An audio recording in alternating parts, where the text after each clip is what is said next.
About 3 months ago, I decided to take a peek at the brakes on my trailer. And when I started to pull things apart, I discovered that the entire brakes had just completely collapsed and just about every bit needed to be replaced. When I pulled the cable out, I discovered that it had frayed through nearly to the point of breaking, and that it was really not very well designed at all. There were a lot of rubbing points where things were wearing out. And then I delved deeper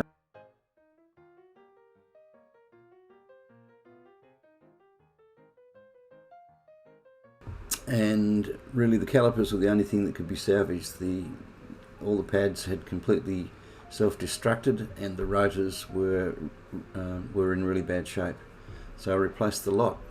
2 weeks later, after I'd finished restoring the trailer from top to bottom, I moved to inside the cabin. So I started by pulling apart the keel mechanism, raising and lowering, and the locking mechanism, and the next part of the saga had begun. One thing led to another. I ended up tearing out the entire inside.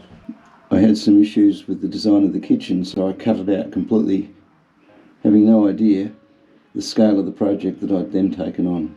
But once you're committed, you can't stop. So this is the result now, about 80% of the way through finishing the inside. And in the last week I got a couple of friends up and they helped me to strip everything off the exterior of the boat. Let's have a look out there. The ultimate aim of the project, of course, is to be able to go sailing, although it's good to enjoy the journey. If you don't enjoy maintaining boats, then sailing may not be for you. I told these guys that sailing was probably 80% preparation and 20% execution. They have a tremendous vision for sailing up and down the east coast of Australia, up as far as Papua New Guinea, and then reaching out to some of the poor and disadvantaged people in that part of the world. So we went out on the Maroochy River in about 15 to 20 knots in the little sailing boat Moonlight, and they had their first sailing experience.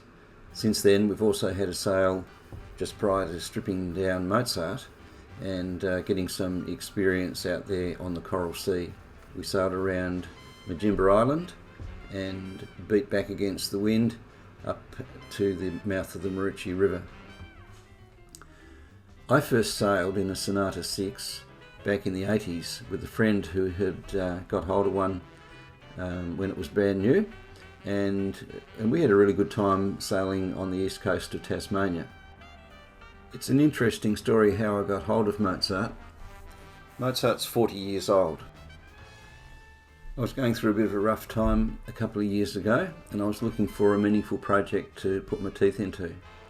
And I came across the advertisement for Mozart. She was advertised for a reasonable price and I knew the boat because of our previous history of enjoying one on the east coast of Tasmania. So I jumped in the car, whizzed down to Brisbane and spent an afternoon chatting with the gentleman who owned it, and end of the day hooked it up and towed it home, much to my wife's surprise. When it came time for the nasty bits involving feathering out the holes that had been cut in the transom with an angle grinder, I created a bit of a tent just to protect the boys from the dust. It was pretty incredible atmosphere inside under that tarp for a few minutes. I used polyester laminating resin for these repairs. Because it was very difficult to access the repairs from the inside, I feathered the holes out to a ratio of about 12:1. I started the repairs by putting a patch on the inside, which was just one layer of cloth soaked in resin, and I managed to create a slightly bigger access hatch so that I had some way of getting in there. Slapped that on the back of the holes, let it go off, and then I was able to use that as backing to work from the outside of the boat for the rest of the repair. In the 80s, we went on a trip in the original Sonata 6 across Great Oyster Bay near Coles Bay on the east coast of Tasmania. We entered the mouth of the Swan River and motored up the river to where the estuary turned into a freshwater stream. We had a couple of drinks that night, and I woke early in the morning needing some shore leave. Stepped out of the boat with my eyes squinting, half open, hoping that I wouldn't wake up. The motor fell down as I put my hand on it, and I ended up straight on the bottom in this surreal environment of little fish swimming around my head and bubbles drifting up to the surface.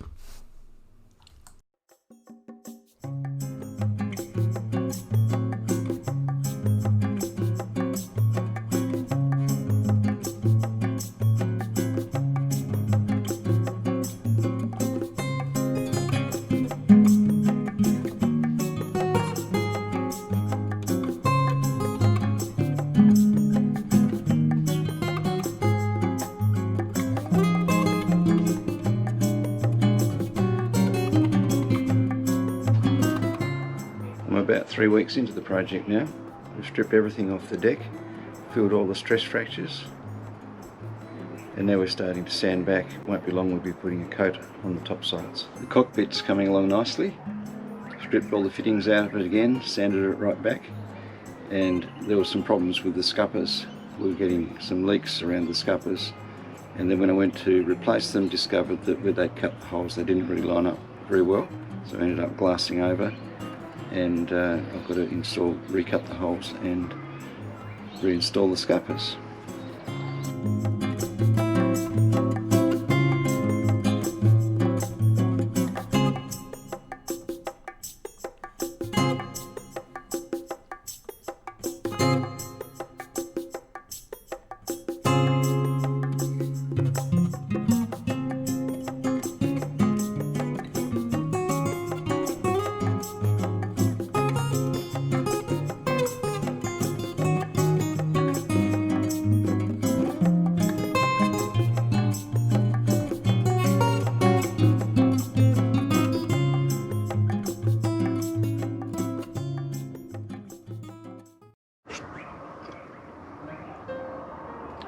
The transom of the boat was like a pincushion, so I removed all the fittings.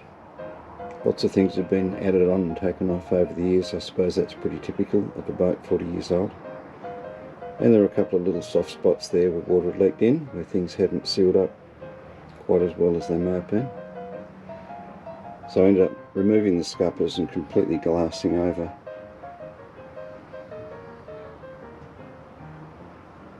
And that's all just about ready to repaint now and refill all the fittings.